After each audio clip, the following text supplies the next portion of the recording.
Good morning, hello, Merry Christmas Eve, and welcome to the OMNI Coalition TDH. I almost screwed that up. This Date in History, aka TDH. This show is all about the events that occurred to date in years past, both recognized by other historians, but mainly things we personally find intriguing enough for us to bring to you. The sources of this information come from the smart device application Today in History, What Happened Today in History, Historical Calendar, and the website onthisday.com. For links to those sources, the music done by Carrera, and anything else potentially interesting, click the underbar in the description below, or check them out anyway. I am Xander, and I'm joined by... Proto, your favorite blob. The favorite blob indeed. Anyway, today is Saturn's Day, also known as Saturday, December 24th, 2022. Yep, Merry Christmas Eve to all, and to all a good night. Anyway, why don't you start us off here today in 563, Mr. Blob?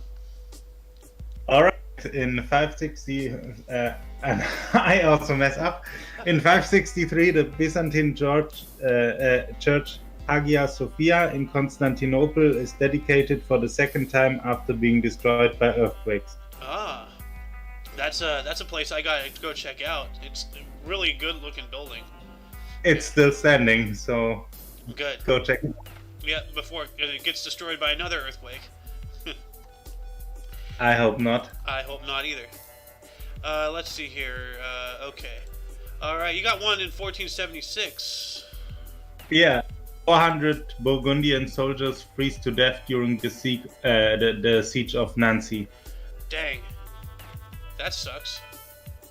Yeah. Huh? They were prepared to die, but not that way. Yeah, I mean, like, you know, that's an awful way to go. You know, like, you're just sitting there, you know, sieging, you know, trying to bleed them out only for yourself to get frozen. So, yep. I think at some point you get those inverted feelings, and then you think it's too warm, and then you take all the clothes off, and then you freeze to death. Yeah, that's the first stages of frostbite right there. Yeah. And in 1593, a storm hits Texel, 40 ships hit, and 500 killed. Wow. That's a lot. Especially back in those, you know, 1593, 500 people, like that's an entire, you know, like city or something, you know, like. Yeah, it's an island in North Holland in the Netherlands. So probably it was mostly trading ships. Maybe. And we're going to move on up here to 1651, in which Jan van Riebeeck departed for Cape of Good Hope to found the first permanent European settlement. Huh. All right. Cape of Good Hope. That's in Africa, right? I think it. This might be the start of the. Yeah, it's the one at the South Africa. Yeah, so this is the start of the South African, European colonies and everything. What led up to what South Africa is now today. So. It's near Cape Town. I guess Cape Town was named after the Cape of Good Hope. That makes sense. You know, Cape Town. You know, a town on the Cape. No. In 1734, Royal Alcazar of Madrid burned down in Madrid with the loss of many artworks, though paintings of Velázquez were saved. Alright. Well, that's a tragedy. You know, like a lot of history in that building that's gone forever. So, not good. And then 1777, Cridimati, also called Christmas Island, was discovered by James Cook. Well, all right. And that's probably why he called it Christmas Island, because it was probably Christmas Day when he discovered it. Where is Christmas Island anyway? So. By the way, the Royal Alcazars, they are palaces, not museums. So, just in case you wonder. Oh, right now it is 1:05 in the morning on Christmas Island, so I have a feeling that, although this is on the 24th, so he discovered it on the 24th, but, time is weird. Like, I was just I was just getting my own brain in like some kind of vortex. So, but anyway, let's move on up into 1799 and right back to you, Mr. Blob. Right, the Jacobin plot against Napoleon was uncovered. Ah, the Jacobean. So, I think they are monks. Let's see here. The Jacobians were known for creating a strong government that could deal with the needs of war, economic chaos, and internal rebellion, such as war in the Vendee. This included establishing the world's first universal military draft as a solution to filling army ranks to put down civil unrest and prosecute war. So, I think it's the Jacobin Club, the Society of the Friends of the Constitution. They were the most influential political club during the French Revolution of 1789. Well, they'd have to be to try to make moves against Napoleon. So, and see, we have Lulikins in the live chat. Thank you for watching us. Really appreciate it. Woot woot. Merry Christmas Eve to you. Yes. Welcome. Yes. And we continue to the Treaty of Ghent in 1814. It was signed on that day, ending the War of 1812 between the United States, the United Kingdom, and their allies. Ah, dang. So this is the end of the War of 1812. I didn't even know the United States were in it. I know you're joking. You silly troll. No, maybe I think of... Wasn't the War of 1812 the one with Russia and France? Different war. There were two. Different War of 1812. Ah, I see. There were two wars of 1812. Yes.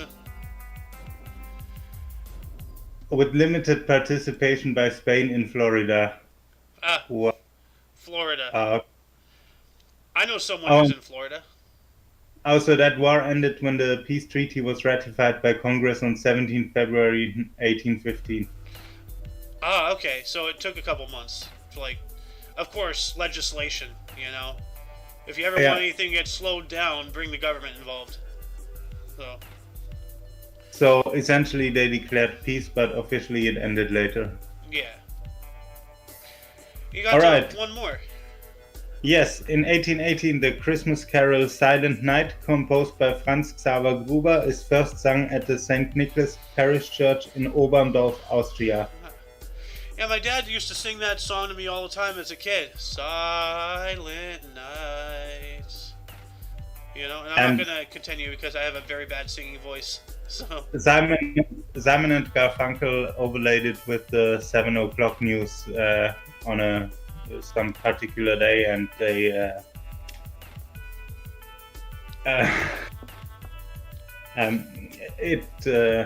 it showed the contrast between the peaceful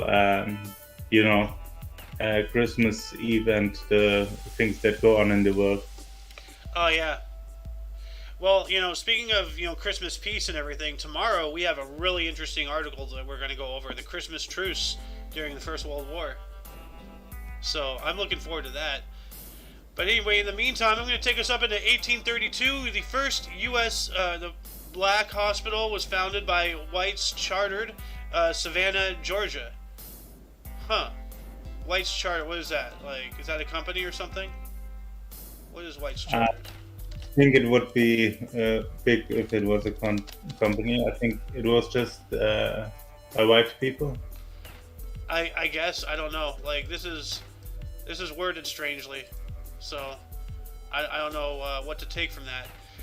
We're going to move on up into 1851. A fire devastated the U.S. Library of Congress in Washington, D.C., destroying 35,000 volumes. Another fire destroying, like... Didn't we just talk about something like that not too long ago? Like, yeah, the Royal Alcazar of Madrid. Yeah, at the beginning of the show.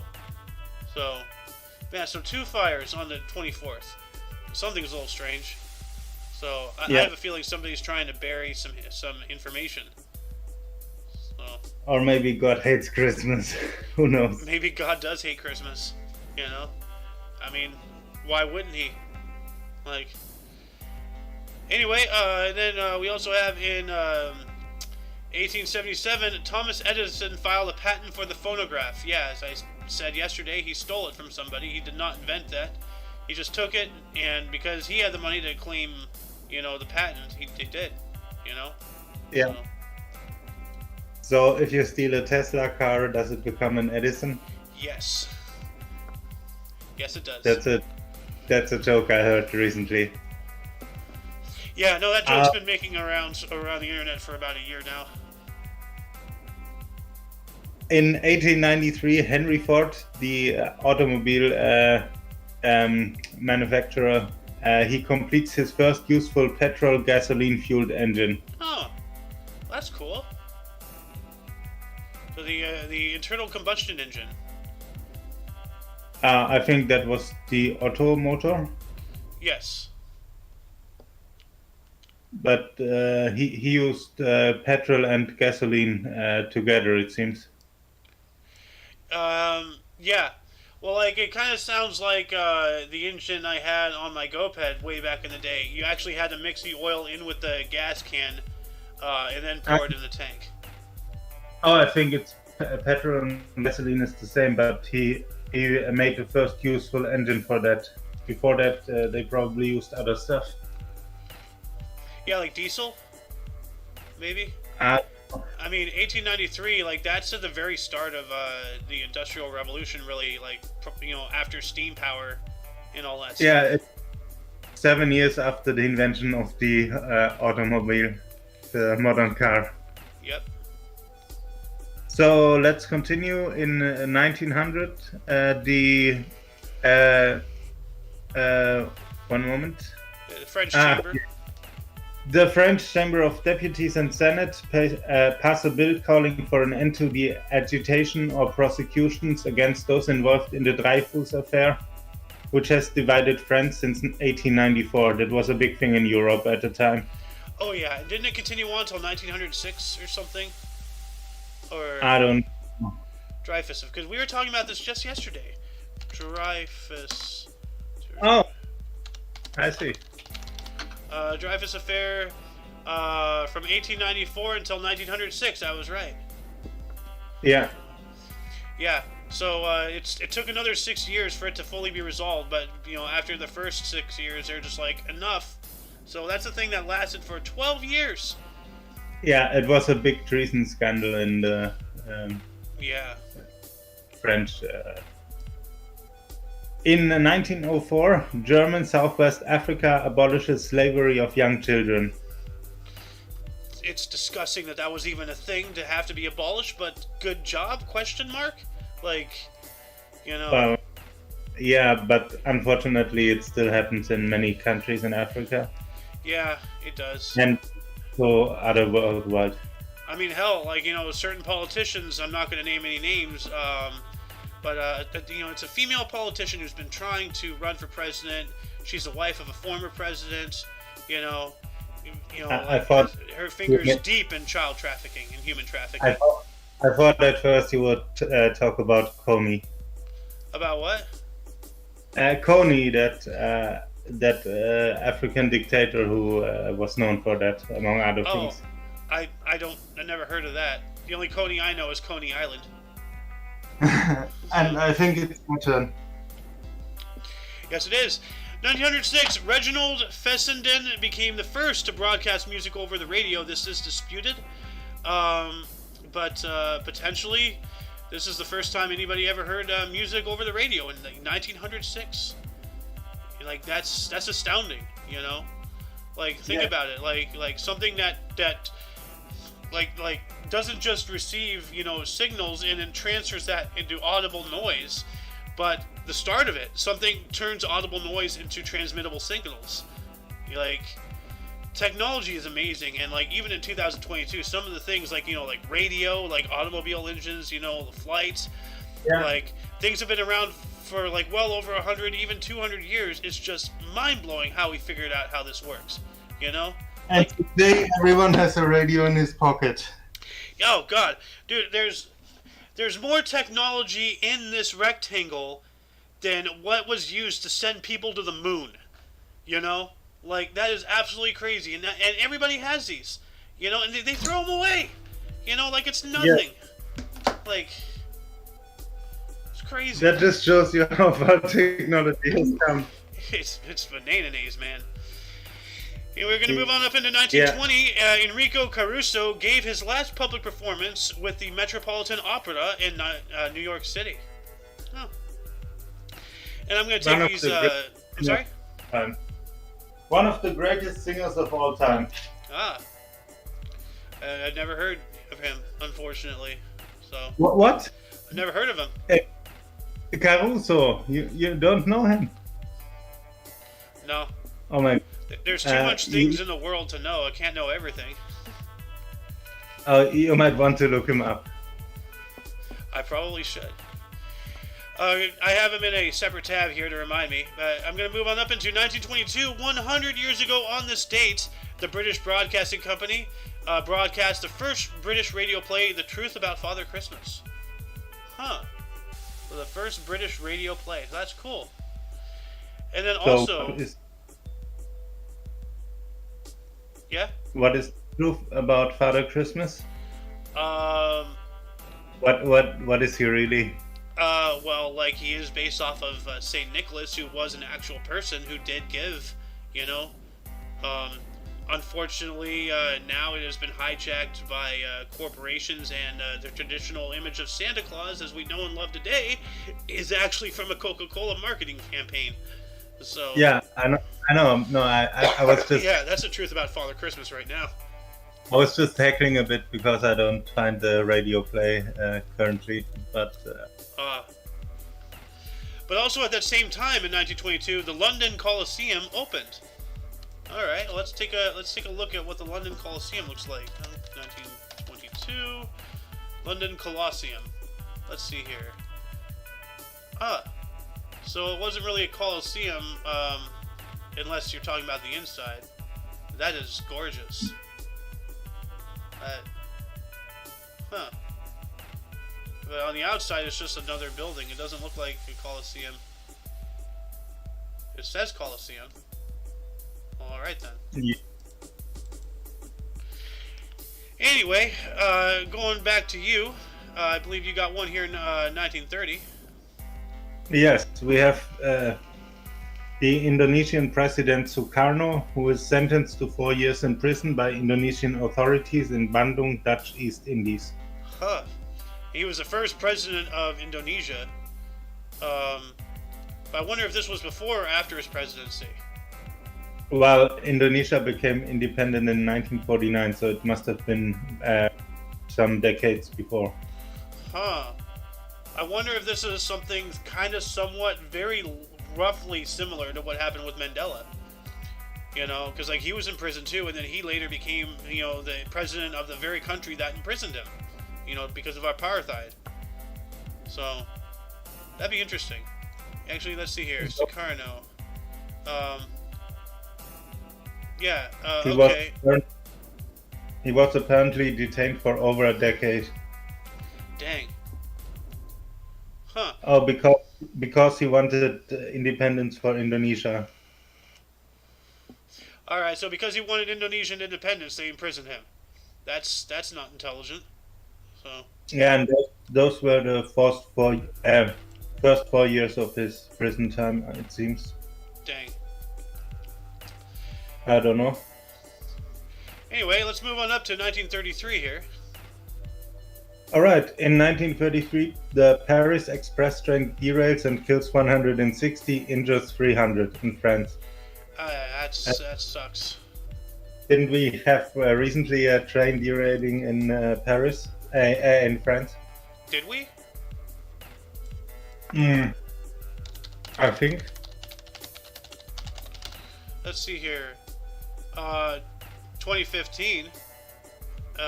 We have that. I mean on the show, like 2 days ago or so.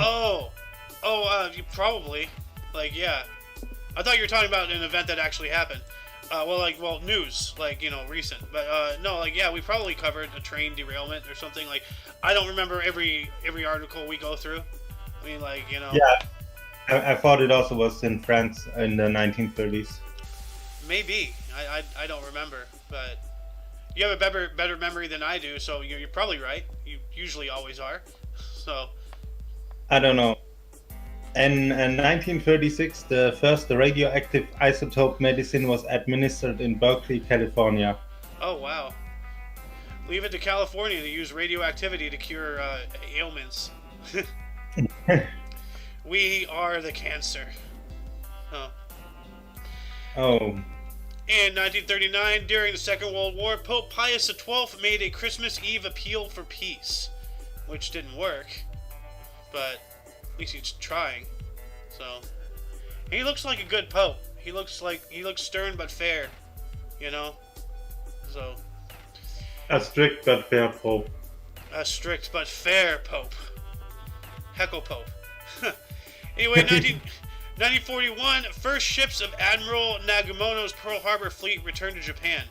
So after the Pearl Harbor attacks, they get back home just in time for Christmas to celebrate murdering 2,000 people and awakening the sleeping dragon. So, yeah. Did that go well for them? No. 4 years later, we dropped 2 sons on their nation, and they learn real quick not to fuck with us. Anyway, we're going to move on up here to 1943. Terence Rattigan's While the Sun Shines premiered in London. All right. And that's my 3. Yes, and in 1943, also United States President Franklin Delano Roosevelt appoints General Dwight D. Eisenhower as Supreme Commander of the Allied Forces. So this is when he got his 5 stars. Yes. Christmas Eve, no less. What a good present. Like, hey, Merry Christmas, you're now the Supreme Commander of all Allied forces in Europe. Like, wow. You know? Yeah. And young David went on to win the war, as we know. Yes. In 1946, United States General McNarney gives 800,000 minor Nazis amnesty. Minor Nazis in quote. Yeah, minor Nazis as in, like they were, like, affiliated with the whole thing, like soldiers, delegates, people operating within any facet of the Nazi regime, not necessarily that... Go ahead. Party members. Yeah, essentially. Like, like the people who were like whole hog into it, essentially. Like, they're like, yeah, I can drop this idea, no problem. Yeah, but probably a few big ones also got away there. Well, 1948 looks interesting as well. All right. We have the first United States completely solar heated house occupied in Dover, Massachusetts. Dang. All the way back in 1948, the first solar heated. Huh. I wonder if it's just a glass house or something. I don't know. When were solar panels invented? 1883. Holy crap, dude. I know. The first solar panel was invented by Charles Fritz in 1883, where he coated a thin layer of selenium with an extremely thin layer of gold. The resulting cells had a conversion electrical efficiency of only about 1%. So, holy cats, bro. I had no idea solar was that old of a technology. That's why, what I was just saying at the top of the show. Like, the amount of like, that makes solar panels older. That makes solar panels older than the Eiffel Tower or the Statue of Liberty, I think. And sliced bread. Of course. Solar power has been around since longer than sliced bread. That is weird to think about. Anyway, yeah. I'm going to move on up here to 1955. Author Aldous Huxley took LSD for the first time. Uh-oh. That's why he wrote Animal Farm, probably. Is he the author of Animal Farm?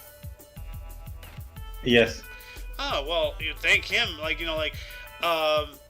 You know, you know me, I'm not big on government, but we do need the FDA. You know, there does need to be regulations, you know, with food. So, Isn't he? isn't he what? Isn't he the author of Animal Farm? Animal Farm. I'm not sure. Well, he wrote Brave New World. George Orwell, actually. That makes sense. Oh, yeah. Yeah, I remember it was George Orwell.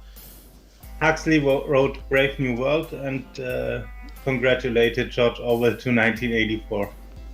Yep. But it seems he wrote a few more novels after Brave New World. All right. But yeah, no, this guy, he took LSD for the first, because I was going to say 1955, like, you know, Animal Farm was published way before that, I believe. Like, wasn't it 1912 or something? No, 1945, huh? All but right. how do we know, like... I don't know. But before we move on up, we just got joined by... Oh, the Golden Loon. Welcome to the show. How was the Thank you. gym? Jimmy, Good. it was good. You looking forward to going to the gym next month? Whether I like it or not, yes. Well, I'm mainly talking about all the, you know, all the New no. Year's Eve, No. New Year's Revelation people. Yeah, we You burn know. them out in about 2 weeks. Yeah. They come back and then they can't walk for 3 days. And Yeah. then they say, I don't think so. Sounds like me. So. Anyway, So, it seems Brave New World is from 1932. all right. Our- I think that we have we skipped one here in 1953. Two fast express trains crashed head-on, killing 103 people in Czechoslovakia. Oh, Ooh, geez. dang, that's not good. So, And the next one also. 1953 as well. Wellington, Auckland, in New Zealand, express train swept away in flood, killing 166. Jeez, man, Holy cow. where's all the death Same today? day. Yeah, same day, same year. So, Yeah. wow. 24th December is not a good day to use the train, it seems. Yeah, no, stay off the trains. Actually, the UK, they're having a whole train or something strike on top of a EMT, emergency medical technician strike. Like a whole bunch of things are striking right now in Britain, so not good. But anyway, 1954. It's your turn now. Huxley, yeah. Yes, in 1954, Laos gains its independence. Go Laos! Nice. We just spoke about this Huxley guy. Actually, we kind of Yeah. we goofed. We You went back. Okay. yeah. So now So we're we back on track here in 1961. 61, yes. AFL Championship in the NFL. No, AFL, American Football League. This is before the NFL. AFL Championship, Balboa Stadium, San Diego. Houston Oilers beat San Diego Chargers 10-3. Billy Cannon scores games only TD. That's touchdown, I guess. Yes, it is. And when was the NFL created? In 1920. Oh, the NFL's the old one. Yeah. Okay. The AFL, which they're showing there, is the upstart. They eventually merged. Okay. And then came the AFC, NFC, and 2 divisions. The whole thing is the NFL. Okay. So, yeah. All right. Yeah. All right. In 1966, the Soviet spacecraft Luna 13 lands on the moon. Ah. Ooh, yeah. Yep. Once again, the Russians beat us, to it. Like, Yeah. there wasn't a man on the moon, but they were the first to touch the moon. The first into space, the first to send an animal into space, the first to send a woman into space, the first to send a man into space. You're talking about touching the moon with an inanimate object, is that it? Yes. Okay. Like just actually getting there. They're the first to Venus too. They had a probe that went to Venus, I believe. Because touch to me means Yeah. Well, like this. Yeah, you know. touch that bottle. Well, I didn't touch the bottle. The bottle touched the. This touch the bottle? No. No, this reminds me of your bedpost. Keep going. No. Inside joke. Yeah. Anyway, yeah, you got another one in 69 here. All right, we have sports history. Kurt Flood writes to baseball commissioner Bowie Kuhn, refusing to accept the Cardinals' rights to deal him and in favor of free agency. This is huge for baseball. Actually, this is when you signed a player initially, a rookie out of the minor leagues or whatever, you owned him forever until you decided you didn't want him anymore. Oh, dang. And then you could trade him, you could do whatever. He said, no. I want to be a free agent, and went to court, big hoopla. He won, and now you have baseball players making multi-million dollars as free agents. So this is huge if you're a baseball fan at all. Yeah. Okay. 1970, Walt Disney released the animated musical The Aristocats, featuring voices of Phil Harris, Eva Gabor, Hermione Bedley, I can't pronounce her name, Sterling Holloway, and Scatman Crothers. Ooh, Scatman. Scatman. Yeah. But yeah, no, the Aristocats. I didn't know it was that old. I have that on VHS. I thought that was a 90s release, or maybe they re-released it. I don't know. The Aristocats. Let's see here. Well, 1970, so it had to be. No, it's the same one. Yeah. Huh. Of course. Damn, that's old.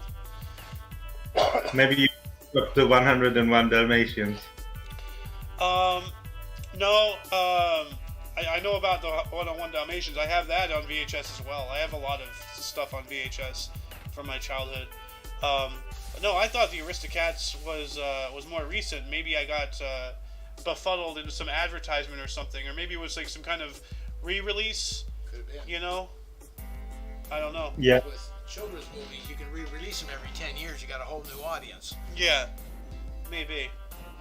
But then we also have in 1971, Peruvian Airlines Electra crashed at headwaters on Amazon, or at the headwaters of the Amazon, killing all except Julian Margaret Kopicki, found dead 10 days later.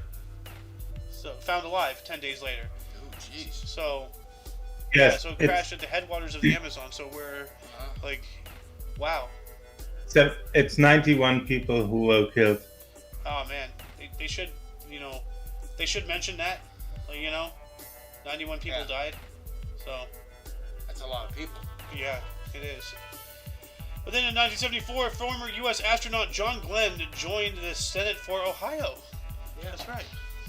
Dude, He was a senator. the amount of like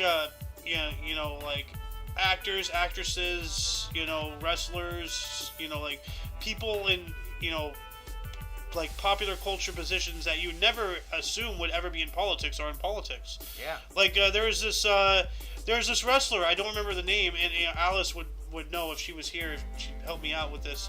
But there's this wrestler who, after he retired, he became mayor of his hometown or something like that. Oh yeah, no, I know what you're talking about. Okay. Yeah, up in Minnesota, I think. Yeah, I guess you were talking about it the other day too. No, not me, but I know who you're talking about. Well, I mean, like a while ago, you and Alice were talking about him. I think. Could have. His name escapes me, but there's a lot of that. Ronald Reagan. Oh yeah, Went Ronald from Reagan. actor, a B actor, to governor to President. president. Yeah, and my keynote speaker in high school. That Yeah. was one of the steps in between. That was crucial for him to speak at my high school. Yeah. Yeah. Move on. So in 1939, a Secret Service agent, a later Secret Service agent, was watching a movie which inspired him to become actually the Secret Service agent, and that was the guy who saved Ronald Reagan's life. Ah, okay. Yeah. And Yeah. Yeah, didn't you post something about that earlier? Or I read that somewhere. Yeah, that's right. Like. and one of the actors in that movie was Ronald Reagan. Yeah. Huh. Yeah. Yeah. Yeah, that's like it's little things like that. Oh yeah, that's right. Like that weird moments in history video you posted yesterday in the History Channel, or the day before. I gotta watch that again. That was really interesting. So, anyway, I think it's your turn now. All right, and we skipped a few, so I will. In 1973, the District of Columbia Home Rule Act is passed, allowing the residents of Washington, D.C. to elect their own local government. Oh, good.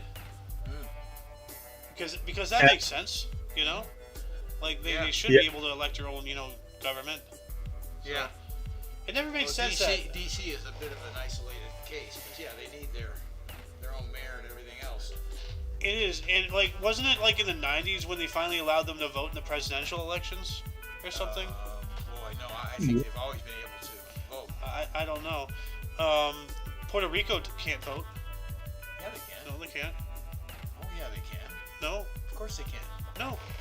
They have no representation whatsoever. They don't have any representation, but they can vote.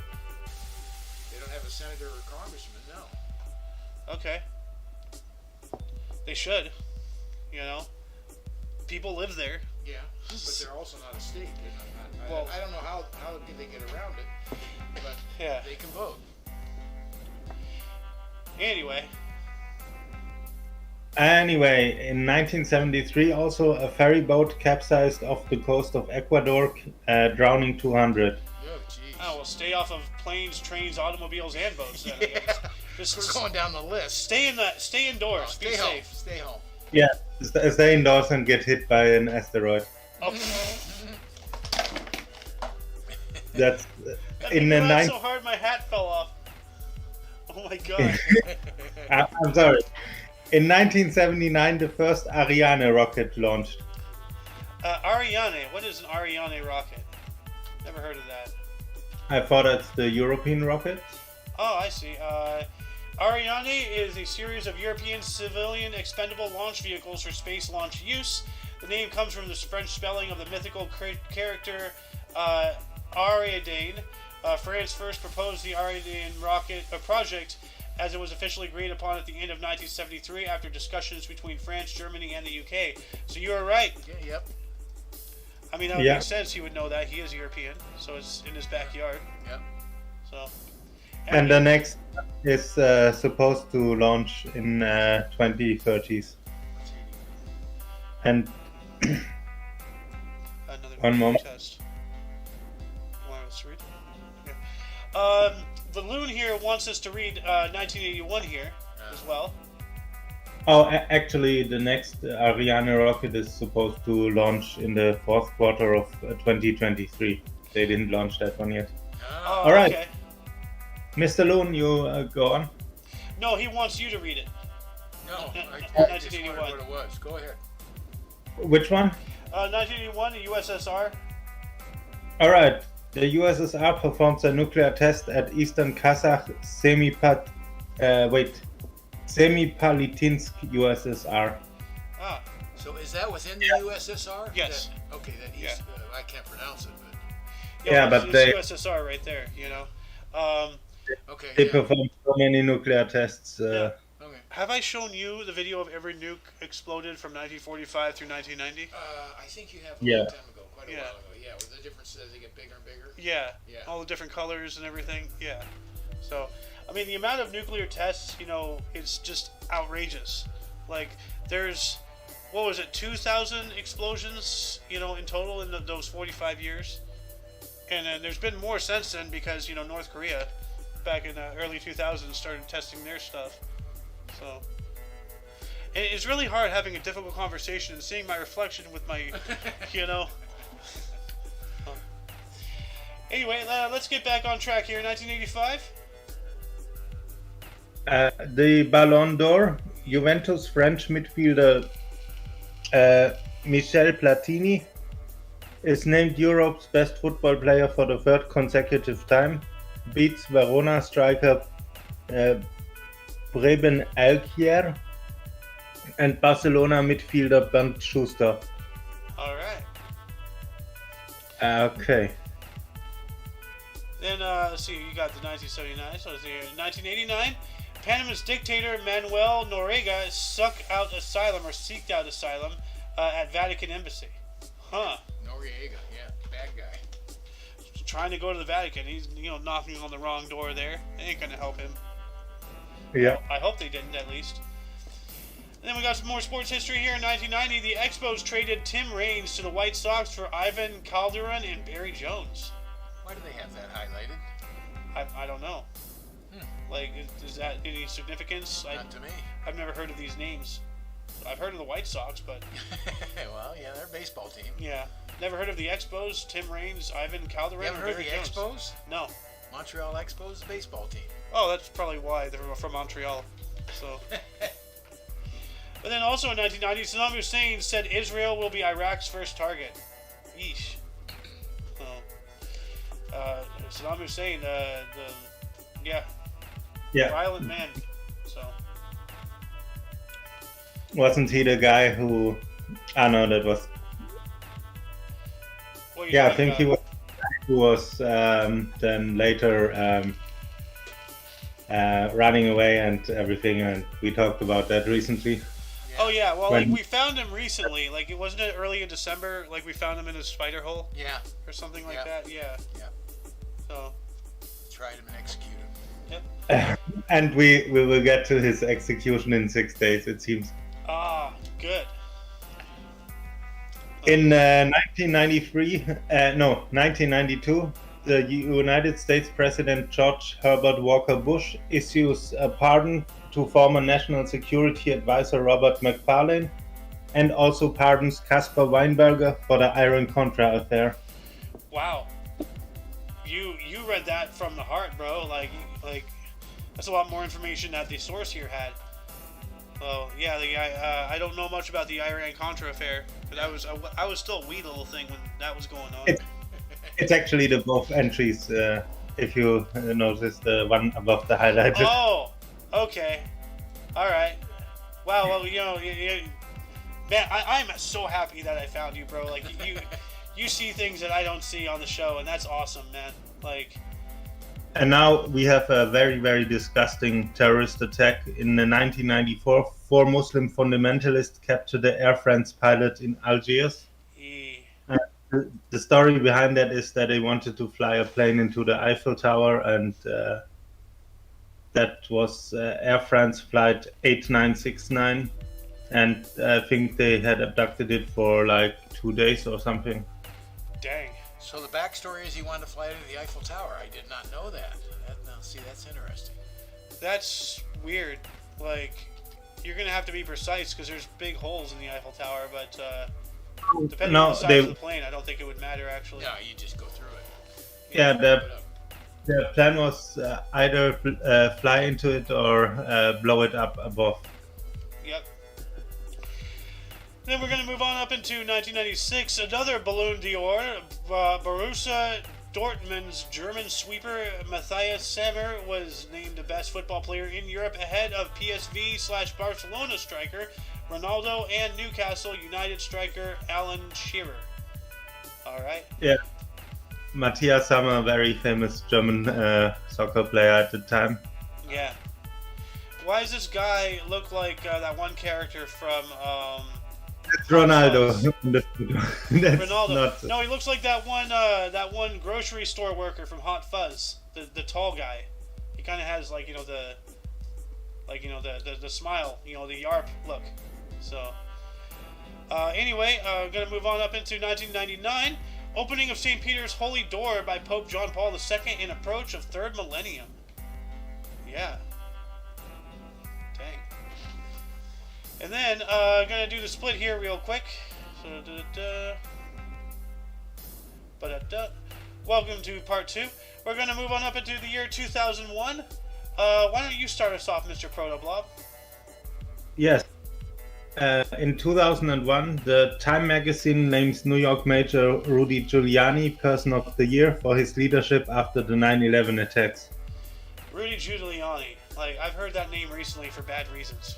Like, he's an advisor to Bush when he was president, and not Bush, Trump. Trump. Ah, okay. He was the mayor of New York. He ran for president once. Yeah. Yeah, unfortunately, Rudy Giuliani. Back then he was a great guy, but he got in the news for other things recently, as you said. Yeah. In 2003, the Spanish police thwarted an attempt by the ETA, that's the Basque, the underground organization to free the Baskenland. I don't know how it translates. A terrorist organization, more or less. Yes. To detonate 50 kilograms of explosives at 3:55 p.m. inside Madrid's busy Chamartín station, however you pronounce that. So the police has prevented that. Well, that's good. You know? And also, we missed in 1717 because it was not here on the Oh, history. whoops. The Yes. Great Flood, the Christmas Flood of 1717, with about 14,000 people dead in Germany, Netherlands, Scandinavia on Christmas night. Yeah, why is that not even on our list here from our source? You're right, you have it here, the flood of 1717. Huh. And Well, no, it's we didn't even miss it. It's not even on here. That's what I'm saying. They missed one. Ah, okay. Yeah, they did. That's a big one too. yeah, so it seems unclear what day it happened. It was worsened apparently by further floods on the 25th and 26th. Oh no, that's February. It says here December 25th, so we might be talking about this tomorrow. I don't know. The German Wikipedia says 24th, so probably it began on the 24th and went into the 25th. Yeah. I mean, 14,000 people drowned. oh, that's. It says here 24th to 25th of December in the German Wikipedia, so we probably have that again tomorrow. All right. Let's hope that they have it in there. You know, like we'll see. Anyway, before we move on to the burst, audience, are there any articles that grabbed your attention more than most? Anything you wished we had elaborated more about? Anything you would have liked to say? Start a dialogue in the underbar, or in the comments section. But what about you, Loon? You know, anything that grabbed your attention more than most? Oh, it's hard to say. I didn't see it all. Yeah. But that flood alone right there is really upsetting. You know, that many people. Well, I mean, like on top of all the rail disasters, the car disasters, Yeah. like a lot of people died on the 24th. Yeah. That's the 24th is a dark day. And then the And baseball some thing, buildings. creating free agency. That's Yeah. a biggie for me. That's cool. Oh, Yeah. just wait until you get tomorrow to the Indonesian flood of 2004, I think. Yeah, I'm gonna, yeah. Yeah. Anyway, so let's move on to the burst. I'm gonna start us off in the year 3. We have Galba was a Roman emperor born in. All right, you have a good one. Yep. Born in Terracina, Italy, died in the year 69. So he was 66 years old when he died, maybe, like Yes. depending on things. Then we also have King John, 1166, was the King of England from 1199 to 1216, in the same year that he died, probably died in office. He was also a Lord of Ireland from 1177 through 1216. He famously agreed to the Magna Carta, born in Beaumont Palace, Oxford, England. I think he was forced to sign the Magna Carta to transfer over a lot of his powers to like Congress or the House of Commons or the House of whatever, but still he signed it. You know, and the Magna Carta being, one of the most important historical documents of all time. So, Yes. Yep. In 1809, we have Kit Carson, American frontiersman, Indian fighter, and army officer, born in Madison County, Kentucky. Huh.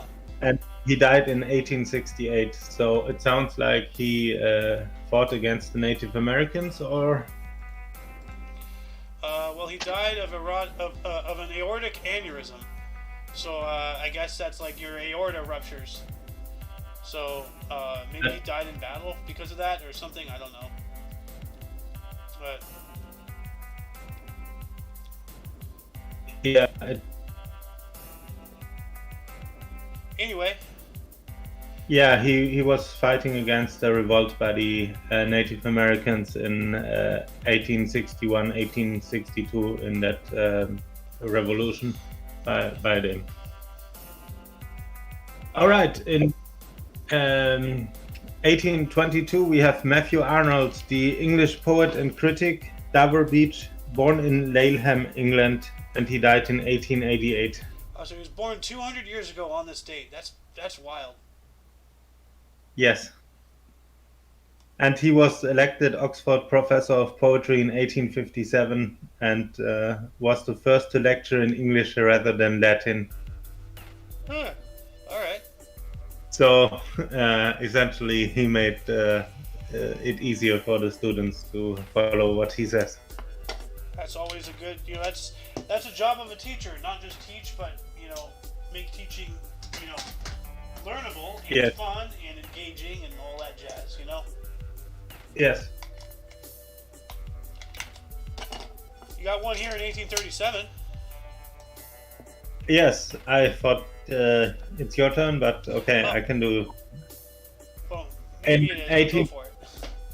In 1837, we have Empress Elizabeth of Austria, born in Munich, Germany, and she died in 1898. Ah, all right.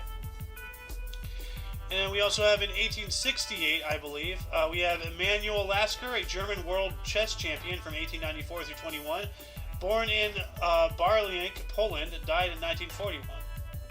Ah, And look, he was much more than just a world chess champion. There are now 3 big books about all he did.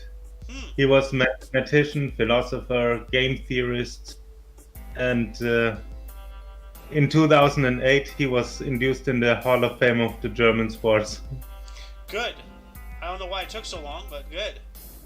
So, and plus, all the other stuff he was like game theory and being a mathematician and such. That kind of goes along with the territory of being a chess master. Well, he invented a few other games also. Oh, like what? What games did he invent? One named after him called Laska, Laska. Huh. I'm gonna have to look that up. Laska. Yeah, it's an Oh, I see. the checkers variation essentially.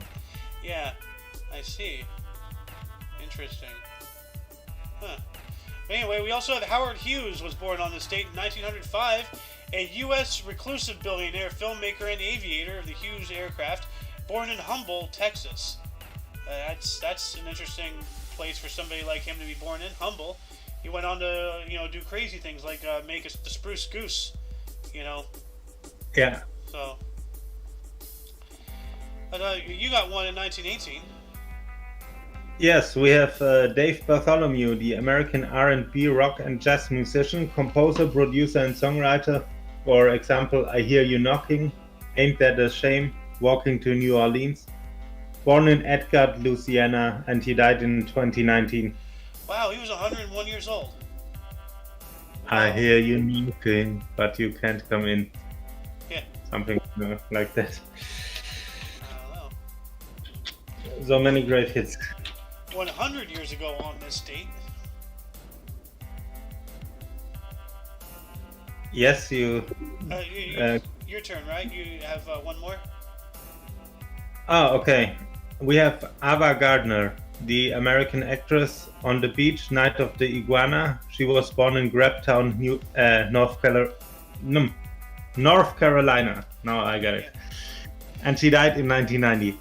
On the Beach, that is a movie that I have got to see. I've been meaning to watch it. It came to my mind actually the other night. It's based off of a novel, and spoiler alert.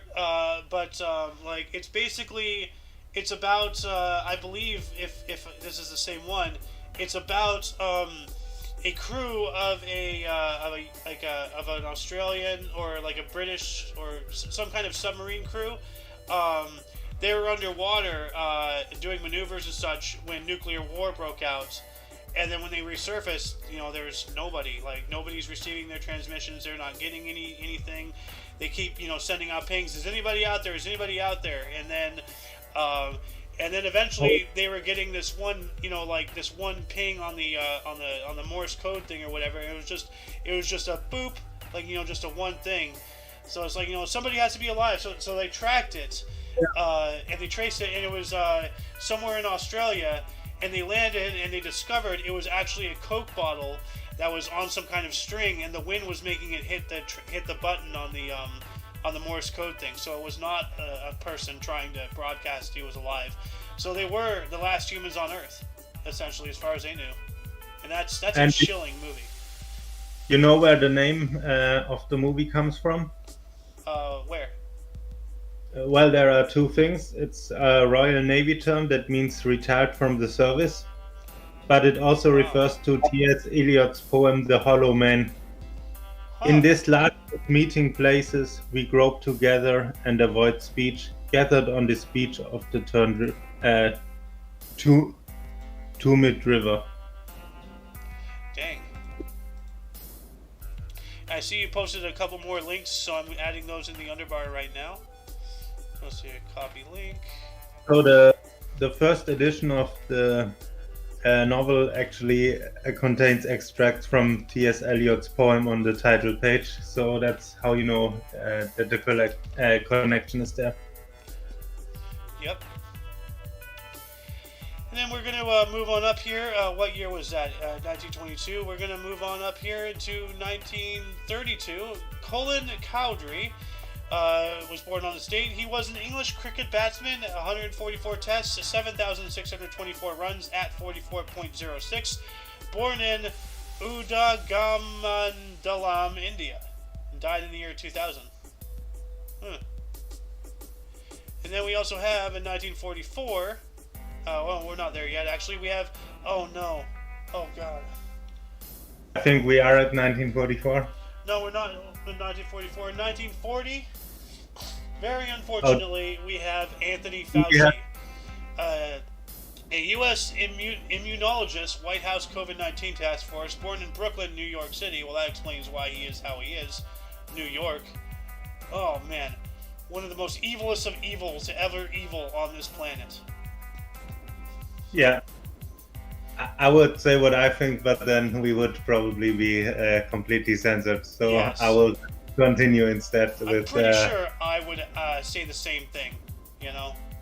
So we will just continue with two very great musicians. In 1944, we have Mike Curb, American pop singer, chorale master, and producer for the Mike Curb congregation. It says Sweet Gingerbread Man here, but of course Burning Bridge is also a very famous song.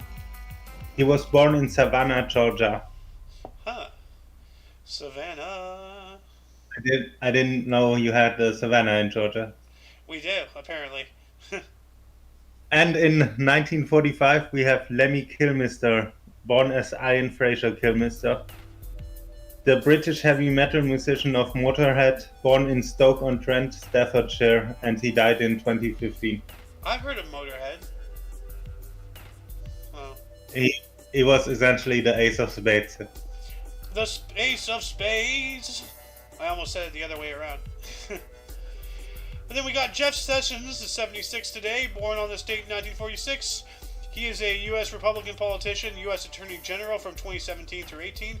And Alabama Senator from 1997 through 2017, born in Selma, Alabama. And we also have in 1957, Hamid Karzai. We spoke about him the other day, actually. President of Afghanistan from 2001 through 14, born in Kandahar, Afghanistan. Oh wow, that's where the Kandahar Giant, situation thing occurred. That's wild. Yeah. In 1958, we have Michael Flynn, American General and National Security Advisor in 2017. He was born in Middletown, Rhode Island. Yep. So it's his 64th birthday today. You finished the chessboard. Mm-hmm. Happy birthday. And 1 year later, in 1959, we have the American director Lee Daniels, director of Precious and Empire, born in Philadelphia, Pennsylvania. Huh.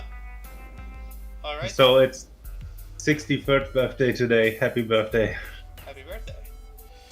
And then 1961, we have Ilham Aliyev, right? 1960, yep. President of Azerbaijan Republic, born in Baku, Azerbaijan. All right. Not to be confused with a chess player of the same name, by the way. I didn't even realize there was a chess player with the same name, but now I do. That's why I told you. Yep. We also have Ricky Martin, 1971, a Puerto Rican singer, menudo, an actor, General Hospital, born in San Juan, Puerto Rico. All right. Yes. And we have, in 1973, the 49th birthday today of Stephanie Meyer, American author of the Twilight Saga, born in Hartford, Connecticut. So if you want to read bad vampire novels instead of the good one about Dracula we talked about a few days ago, she wrote them. Huh. We have also the 48th birthday, born in 1974, of Ryan Seacrest, American DJ, on-air American Top 40, and television host for American Idol since 2002, Dick Clark's Rocking New Year's Eve since 2005, Live with Kelly and Ryan since 2017. He was born in Atlanta, Georgia. I wonder if he still does that Seacrest out thing. You know? Like, Dude, he looks like Robbie Williams. Like, hi guys, Merry Christmas. Movie. How you doing? Merry Christmas Eve. How are Happy. Well, I could be better. I'll tell you about like how I got screwed today, but I'll tell you that after the show. you? But hey, now that you're here, But, you want to talk to us about who was born on this date in 1991? We have Louis Tomlinson. He's 31 today. He was born in 1991. He's an English pop singer. One Direction. Oh, that guy. Yep. Well, happy birthday, pop singer. One Direction guy. He was born in Doncaster, England. Huh. Oh yeah. Well, he's English. He's like the male version of the Spice Girls, right? Or like Yes. one of the members, at least.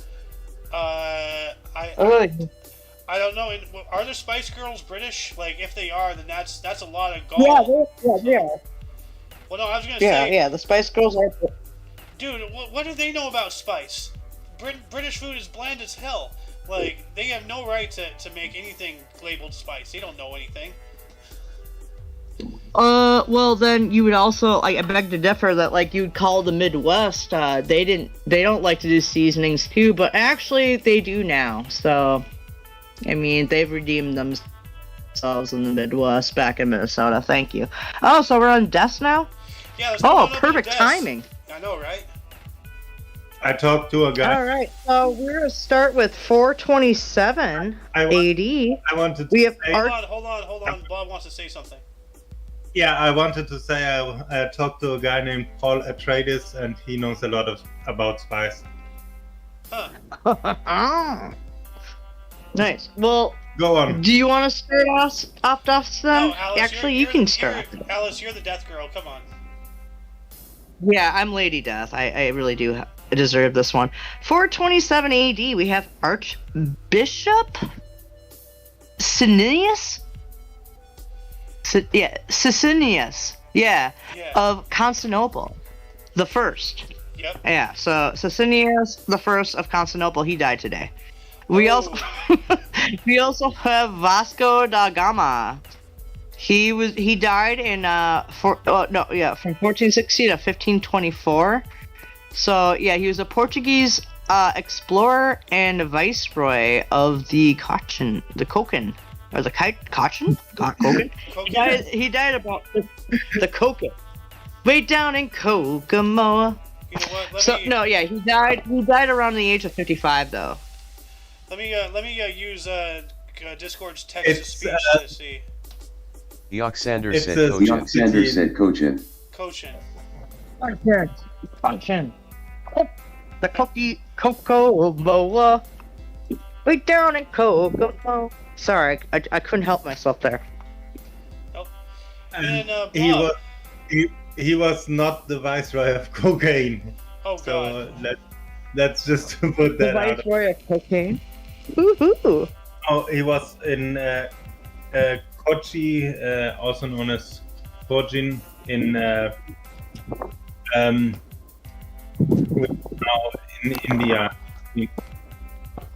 All right. We will have to look that up later, I guess. We're at the deaths in 1869. 1859. We have Edwin Stanton, U.S. Secretary during most of the American Civil War, 1861 to 65, and U.S. Attorney General, 1860 to 1861. He died at 5. Alice, are you outside? I'm hearing wind. Yeah, well, yeah, I started hearing, like, I could feel the wind, and I was like, oh, crap. Yeah. So, Mr. No, I'm not in the wind anymore. Okay. Thank you. Sorry about that. So, Mr. Stanton was born in 1814 and died in 1869. Yep. 69? So fun. And in 1914, we have the death of, I don't know how to pronounce that, John Muir, maybe? It sounds right. He was a Scottish naturalist and discoverer of the glacier in High Ceras. He died of pneumonia at 76, water in the lungs, that thing. And he was born in 1838. Huh. And we are joined by GLaDOS, I think. I think Alice is trying to say something. Oh yeah, like I'm having really bad Wi-Fi issues here, but no, I think that we talked about him last year. Well, actually no, because it was Christmas. We didn't do a show that week. Yeah, Never mind. Remember, I took like a 2-week break before we hit the grindstone on January 1st. Yeah, we did. And we totally did hit the grindstone. Yeah. Anyway, we have France. We have Francois Darlan, died on this date in 1942, was a French admiral of the fleet during the Second World War and a Vichy prime minister, or Vichy, from 1941 through 42. Assassinated at the age of 61 in his headquarters in French North Africa by resistance fighter Ferdinand Bonnier de la Chapelle. Huh. Well, Vichy. Jesus Christ. Cheese and rice. Oh, mind you, c'est je crois. Vichy France was the German-occupied French. Yes, it was. Yep. So he was a bad guy. Yes, it was. So. And it was a much worse guy. He wasn't a good dude. Yep. But then we also have Karl Donitz. Alice, you're very robot-y. You're like very laggy. Oh. Anyway, we have Karl Donitz, died on this date in 1980, was a German naval admiral and the last leader of Nazi Germany, died of a heart attack at the age of 89 in 1980. Wow, I'm surprised they didn't execute him or something. He was born in 1891. Well, in on 8 May of 1945, he authorized the capitulation, the German instrument of surrender, it is called here in English. Okay. So he was the guy to authorize it. Yeah, the unconditional capitulation of the Wehrmacht. So essentially, he ended the war in Europe. Good. By resigning. All right, good. So he was a good guy. Oh. All right. Oh, so he no. He was not a good guy. He was, but he had to resign. He noticed that the war was lost, and there was no sense to make German casualties. Yeah. He was a baddie. So he was a bad guy, but he recognized that they were done. Oh, yeah. Okay. Yeah. But he was a part of the baddies. Yes, he was. Can you hear me now? Syphilis check 1, check 2, syphilis check. Yes, syphilis is confirmed. You want to talk to us about 1997 here? Yeah. Ooh. Me? Oh, me? Oh, Yeah. sorry. You, Okay, Alice. yeah. Okay, so we have Toshiro Mifune. He was a Japanese writer and actor. He's known for Rashomon and the Seven Samurai and also Shogun. So I think he was a voice actor for Shogun. But he died at the age of 77 in 1997. All right. Huh. We also have, he was born in 1910, died in 1998. We have Ramer Schreiber. He was an American physicist. He was known for the Manhattan Project. who helped develop the first atomic bomb during World War II and prepared for the Fat Man bomb. Not Little Boy, but the Fat Man. And that was used in the bombing of Nagasaki, and he died at the age of 88. Dang. But yeah, so he was known for helping produce, because the two bombs we dropped in Japan were Fat Man and Little Boy. Yeah. So he was on the Fat Man project, part for the Manhattan Project, if that makes sense. Afterwards, he went on to work on the design of the hydrogen bomb and led the plutonium pit teams for Operation Crossroads nuclear test on the Bikini Atoll. Jesus. The Wow. one where we sank half of the island. Yeah, the one where we accidentally figured out that hydrogen operates differently than atomic. Yes, it does. They're like, holy crap! But then you have the Tsar bomb. Remember that was up in the Arctic Ocean, though, right? Well, that was Russia. The Tsar Russia. bomb was designed to be. I know that was Russian, but Yeah. but they called it the Tsar bomb. But he was gonna do 100 kilotons, but he decided to go to megatons, and he decided to go for 50 instead. Well, the reason why is because they believe that 100 megatons would literally start dissolving away the atmosphere, so it could have honestly destroyed the Earth. So they just detonated it at a half yield, and even then, it's the largest man-made explosion to this date in history that we are aware of. Yep. So. Yep, the Tsar bomb. Now I want to interrupt here real quick to bring up Blob just here about this guy, the German guy beforehand. By his own admission, Donitz was a dedicated Nazi and a supporter of Hitler. Following the war, he was indicted as a major war criminal at the Nuremberg trials on 3 counts: conspiracy to commit crimes against peace, war crimes, and crimes against humanity, planning, initiating, and waging wars of aggression, and crimes against the laws of war. He was found not guilty of committing crimes against humanity, but guilty of committing crimes against peace and war crimes against the laws of war. He was sentenced to 10 years imprisonment. After his release, he lived in a village near Hamburg until his death in 1980 after a prolonged illness. So there we go. Hamburg. That sounds like a familiar town sound name. Yeah. Just like Frankfurt. Well, you can go get a hamburger, and a Frankfurter at the same time, you know? Oh, yeah. Indeed. Indubitably. And then that's when you get the hot burger. Oh, good appetite. Oh my God, really? Yeah. Did you just say that? Yeah, no, you get the hot burger. It's a hot dog hamburger combination right here. I have it. No, yeah, you see. we call it the hockey. We call it a hockey puck in Minnesota. But actually, no. Actually, the hockey puck burger, it's actually in the shape of a burger, so it's circular and it's wide, but it's fucking hot dog. The ham dog, hot burger or ham dog? Which? Oh, it's a ham dog. But ham no, dog? the hockey. Yeah, but the hockey. Is that looks like it's fully been breaded and deep fried for your perfection perfection. No, that's just the bun. They just bisect a hamburger patty with a hot dog, and then you put toppings on it. It's a hot burger. It's a hot dog hamburger combined.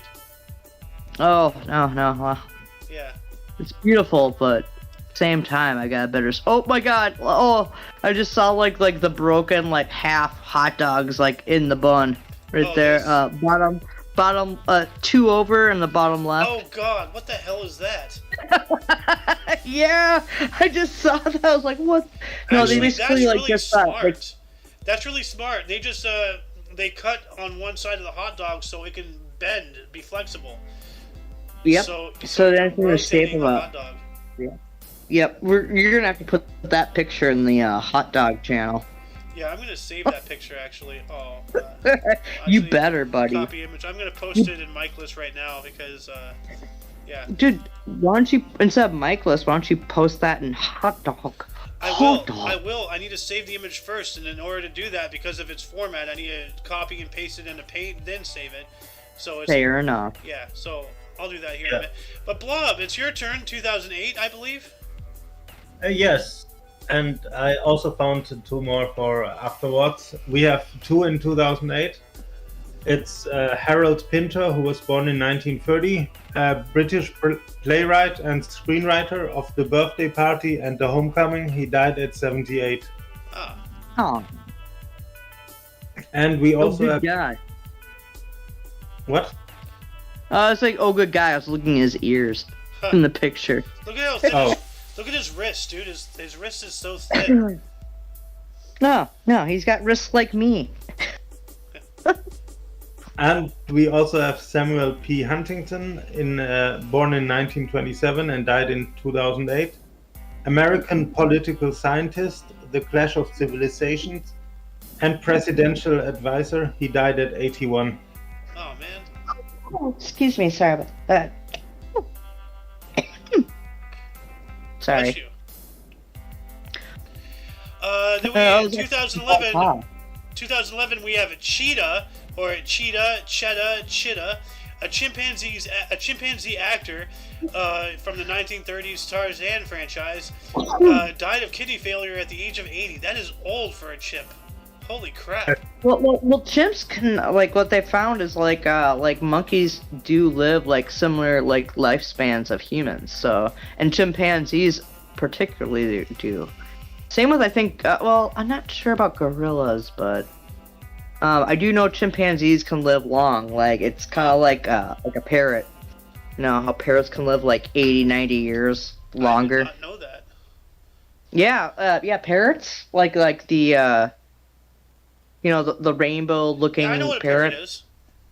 Well, there's different breeds of them, but a macaw parrot can live up to 90 to 110 years old. Huh. Yeah. Damn.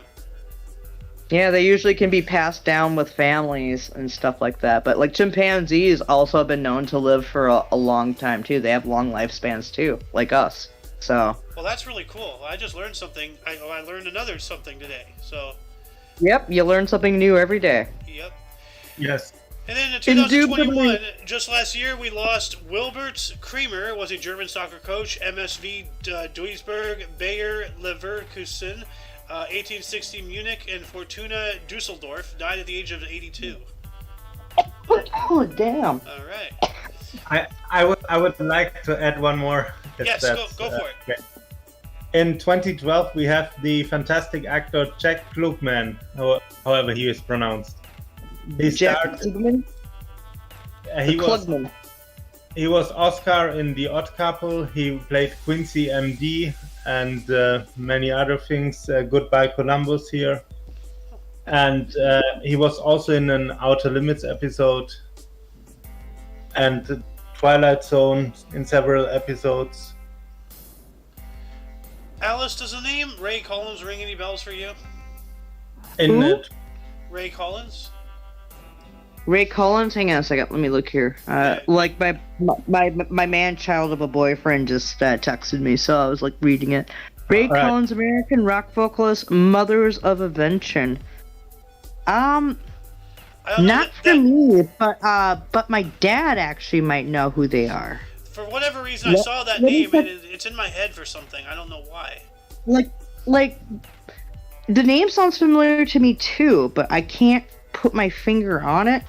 Yeah. But I'll call because it's Christmas Eve and stuff. It's actually Christmas Day in New Zealand, but I'll call my dad up here and ask him if that name sounds familiar, and then what I'll do is you can just I'll tell you who he is, and what he's known for, and if my dad knows, and we can put it in the search thing below. All right.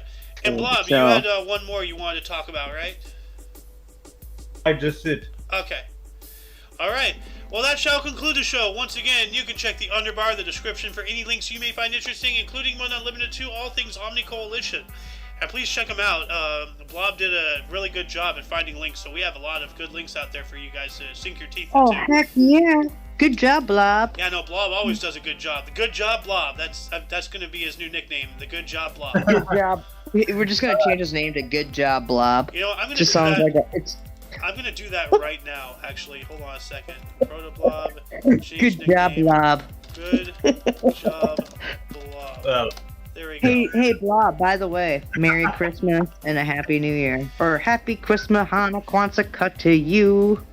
Yes. Happy Yule and whatever else you celebrate. I'm Christian. I'm Lutheran, so I celebrate Christmas, you know? Anyway, for your dose of past events daily, we stream every day at 10 in the morning Pacific time, which is 11 Mountain, 12 Central, And 1 p.m. Eastern. as well as 7 p.m. go for it, Blob. 7 p.m. German time. Yes. Yeah, I was just trying to match his voice so we could be like one and the same at the same time, Oh, but you're I think trying to do a duet. No, I was trying to operator, yeah. You know what I'm getting at. Anyway, for all of you and all of us, I am Mayo Xander. I'm Come on, Blob. Blob. I'm good job Blob now, apparently. Good job, Blob. I am Who is Alice, aka Lady Death and Bloody Kisses. And Stapes and Pampoovy and Bitch Puddin'. Yep, and Stapes and Pampoovy, like I'm the lady of many names. Yes, you are. Dude, the amount of monikers people get in this server is astounding. Like, everybody has multiple nicknames. Like, I think I'm the only one really untouched. So, Yeah. anyway, until you catch us tomorrow, don't forget to look right and left at every intersection, rate 5 thumbs, and subscribe. Toodles! Totally.